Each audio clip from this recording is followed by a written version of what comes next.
لعنت اس دغا باز پر۔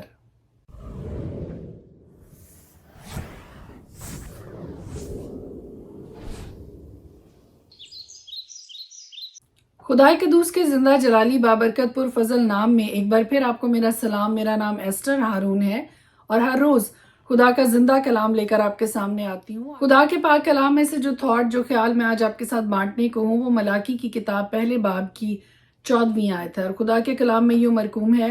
لعنت اس دغا باز پر جس کے گلا میں نر ہے پر خداوند کے لیے عیب دار جانور کو نظر مان کر گزرانتا ہے، کیونکہ میں شاہ عظیم ہوں اور قوموں میں میرا نام مہیب ہے، رب الافواج فرماتا ہے۔ سیکھ آج میرے لیے اور آپ کے لیے یہ ہے کہ خدا کو جب بھی کچھ دیتے ہیں ہمیشہ سب سے بہترین، سب سے اعلیٰ اور سب سے پہلی چیز خدا کے حضور میں پیش کیا کریں۔ جب آپ خدا کے گھر میں عبادت کے لیے جاتے ہیں تو جو نوٹ سب سے خوبصورت، سب سے کرارا، سب سے اچھا، سب سے نیٹ ہوتا ہے وہ خدا کی حضوری میں گزرانا کریں۔ اب یہ مت کہیے گا کہ یہ تو ہم انسانوں کو پیش کرتے ہیں۔ جی نہیں، اپنی اس سوچ کو، اپنے اس خیال کو یہاں پر درست کر لیجئے۔ آپ کسی انسان کو یہ روپیہ نہیں دیتے ہیں، یہ ہدیہ کسی انسان کے ہاتھ میں نہیں دیتے ہیں، بلکہ خدا کی حضوری میں آپ گزرانتے ہیں۔ اور خدا کس طرح کی قربانی کو، کس طرح کے ہدیے کو پسند کرتا ہے، خدا کے کلام میں لکھا ہے صاف صاف۔ 13ویں آیت کا اس کا آخری حصہ پڑھے تو وہاں لکھا ہے: پھر تم لوٹ کا مال اور لنگڑے اور بیمار ذبیحیں لائے اور اسی طرح کے ہدیے گزرانے، کیا میں ان کو تمہارے ہاتھ سے قبول کروں؟ خداوند فرماتا ہے: لعنت اس دغا باز پر جس کے گلا میں نر ہے پر خداوند کے لیے عیب دار جانور کو نظر مان کر گزرانتا ہے۔ خدا کا کلام آج جو سیکھ میرے لیے اور آپ کے لیے رکھتا ہے وہ انتہائی بابرکت ہے، اور ہم سب کے لیے ہماری سوچ کو تبدیل کرنے کے لیے کافی ہے کہ جب بھی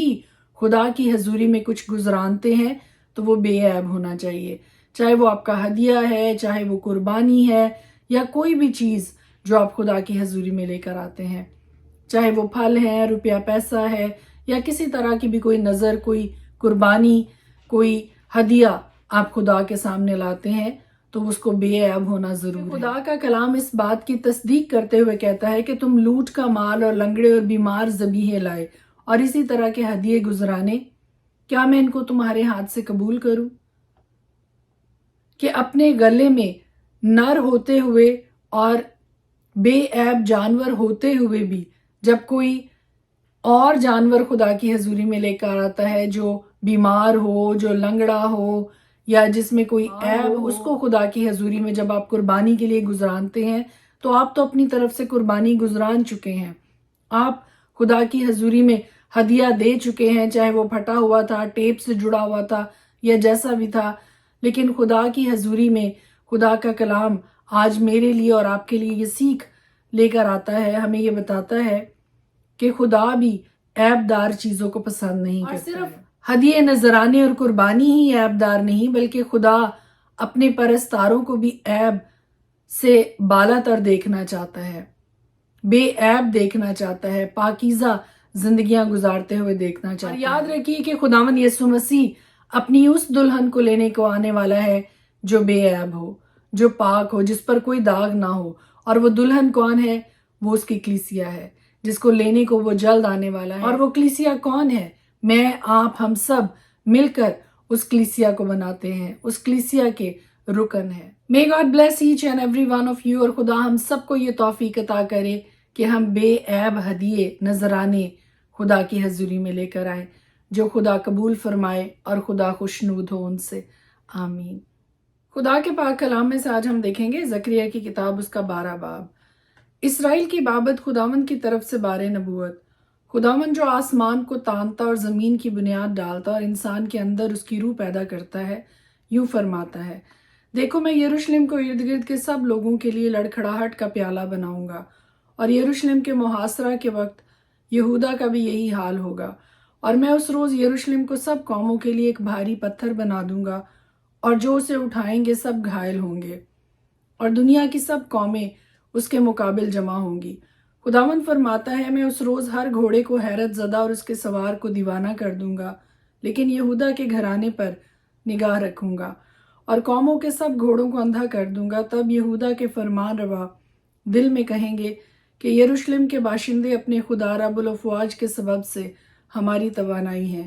میں اس روز یہودا کے فرمان رواؤں کو لکڑیوں میں جلتی انگیٹھی اور پولوں میں مشعل کی مانند بناؤں گا، اور ارد گرد کی سب قوموں کو کھا جائیں گے، اور اہل یروشلم پھر اپنے مقام پر یروشلم ہی میں آباد ہوں گے۔ اور خداوند یہودا کے خیموں کو پہلے رہائی بخشے گا تاکہ داؤد کا گھرانہ اور یروشلم کے باشندے یہودا کے خلاف فخر نہ کریں۔ اس روز خداوند یروشلم کے باشندوں کی حمایت کرے گا، اور ان میں کا سب سے کمزور اس روز داؤد کی مانند ہوگا، اور داؤد کا گھرانہ خدا کی مانند یعنی خداوند کے فرشتہ کی مانند جو ان کے آگے آگے چلتا ہو۔ اور میں اس روز یروشلم کی سب مخالف قوموں کی ہلاکت کا قصد کروں گا، اور میں داؤد کے گھرانے اور یروشلم کے باشندوں پر فضل اور مناجات کی روح نازل کروں گا، اور وہ اس پر جس کو انہوں نے چھیدا ہے نظر کریں گے اور اس کے لیے ماتم کریں گے جیسا کوئی اپنے اکلوتے کے لیے کرتا ہے، اور اس کے لیے تلخ کام ہوں گے جیسے کوئی اپنے پہلوٹے کے لیے ہوتا ہے۔ اور اس روز یروشلم میں بڑا ماتم ہوگا، حدد ریمون کے ماتم کی مانند جو مجدون کی وادی میں ہوا، اور تمام ملک ماتم کرے گا، ہر ایک گھرانہ الگ، داؤد کا گھرانہ الگ اور ان کی بیویاں الگ، ناتن کا گھرانہ الگ اور ان کی بیویاں الگ، لاوی کا گھرانہ الگ اور ان کی بیویاں الگ، سمئی کا گھرانہ الگ اور ان کی بیویاں الگ، باقی سب گھرانے الگ الگ اور ان کی بیویاں الگ الگ۔ زکریا کی کتاب 13 باب۔ اس روز گناہ اور ناپاکی دھونے کو داؤد کے گھرانے اور یروشلم کے باشندوں کے لیے ایک سوتا پھوٹ نکلے گا، اور رب الافواج فرماتا ہے میں اسی روز ملک سے بتوں کا نام مٹا دوں گا اور ان کو پھر کوئی یاد نہ کرے گا، اور میں نبیوں کو اور ناپاک روح کو ملک سے خارج کر دوں گا، اور جب کوئی نبوت کرے گا تو اس کے ماں باپ جن سے وہ پیدا ہوا اس سے کہیں گے تو زندہ نہ رہے گا، کیونکہ تو خداوند کا نام لے کر جھوٹ بولتا ہے، اور جب وہ نبوت کرے گا تو اس کے ماں باپ جن سے وہ پیدا ہوا اسے چھید ڈالیں گے۔ اور اس روز نبیوں میں سے ہر ایک نبوت کرتے وقت اپنی رویا سے شرمندہ ہوگا، اور کبھی فریب دینے کو پشمین چادر نہ اوڑھیں گے، بلکہ ہر ایک کہے گا کہ میں نبی نہیں کسان ہوں، کیونکہ میں لڑکپن ہی سے غلام رہا ہوں۔ اور جب کوئی اس سے پوچھے گا کہ تیری چھاتی پر یہ زخم کیسے ہیں تو وہ جواب دے گا یہ وہ زخم ہے جو میرے دوستوں کے گھر میں لگے۔ رب الافواج فرماتا ہے اے تلوار تو میری چرواہے یعنی اس انسان پر جو میرا رفیق ہے بیدار ہو، چرواہے کو مار کے گلا پرا گندا ہو جائے اور میں چھوٹوں پر ہاتھ چلاؤں گا۔ اور خداوند فرماتا ہے سارے ملک میں 2/3 قتل کیے جائیں گے اور مریں گے، لیکن 1/3 بچ رہیں گے، اور میں اس 1/3 کو آگ میں ڈال کر چاندی کی طرح صاف کروں گا اور سونے کی طرح تاؤں گا۔ وہ مجھ سے دعا کریں گے اور میں ان کی سنوں گا، میں کہوں گا یہ میرے لوگ ہیں، اور وہ کہیں گے خداوند ہی ہمارا خدا ہے۔ زکریا کی کتاب 14 باب۔ دیکھ خداوند کا دن آتا ہے جب تیرا مال لوٹ کر تیرے اندر بانٹا جائے گا، کیونکہ میں سب قوموں کو فراہم کروں گا کہ یروشلم سے جنگ کریں، اور شہر لے لیا جائے گا اور گھر لوٹے جائیں گے اور عورتیں بے حرمت کی جائیں گی، اور آدھا شہر اسیری میں جائے گا لیکن باقی لوگ شہر ہی میں رہیں گے۔ تب خداوند خروج کرے گا اور ان قوموں سے لڑے گا جیسے جنگ کے دن لڑا کرتا تھا،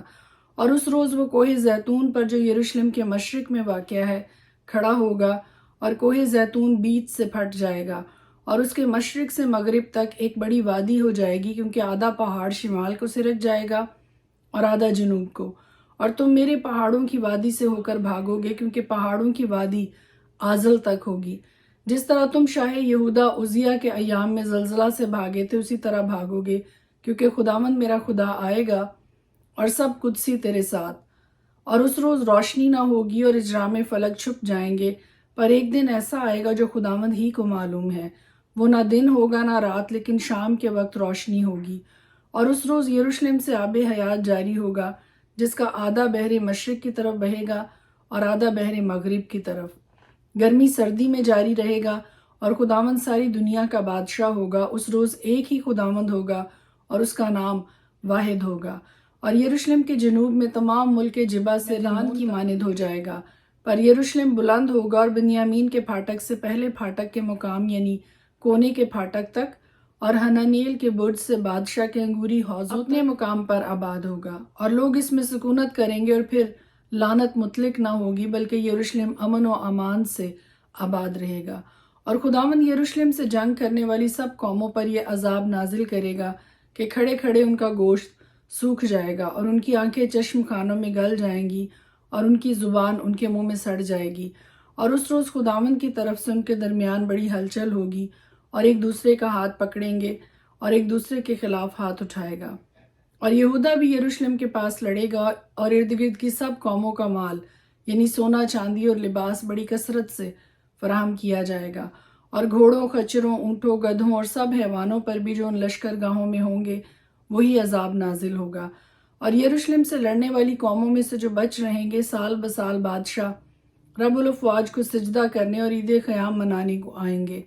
اور دنیا کے ان تمام قبائل پر جو بادشاہ رب الافواج کے حضور سجدہ کرنے کو یروشلم میں نہ آئیں گے می نہ برسے گا۔ اور اگر قبائل مصر جن پر بارش نہیں ہوتی نہ آئیں تو ان پر وہی عذاب نازل ہوگا جس کو خداوند ان غیر قوموں پر نازل کرے گا جو عید خیام منانے کو نہ آئیں گے۔